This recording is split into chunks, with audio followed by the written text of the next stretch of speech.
Station परिसरात पाणी साचलेलं आहे आणि पावसाचा लोकलला देखील फटका बसलाय।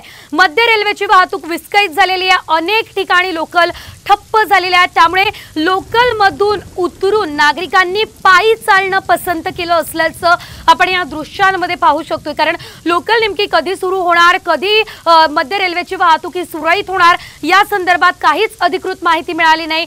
त्यामुळे आता नागरिकांनी लोकल मधून उतरून पायी ट्रॅक वरून ते चालत असल्याचं आपण या दृश्यांमध्ये बघतोय। ही साम टीव्हीची एक्सक्लुझिव्ह दृश्य आहे।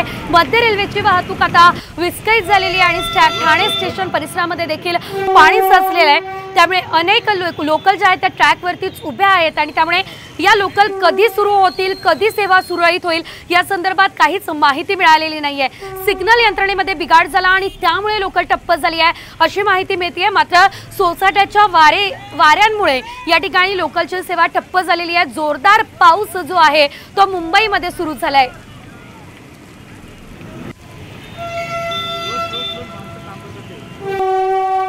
तर या ठिकाणी आपण पाहतोय ओव्हरहेड वायरचा जो खांब आहे तो खाली कोसळला होता आणि त्यामुळे या ठिकाणी ही जी लोकलची सेवा आहे ती ठप्प झाली असल्याची माहिती आपल्याला या क्षणाला मिळते।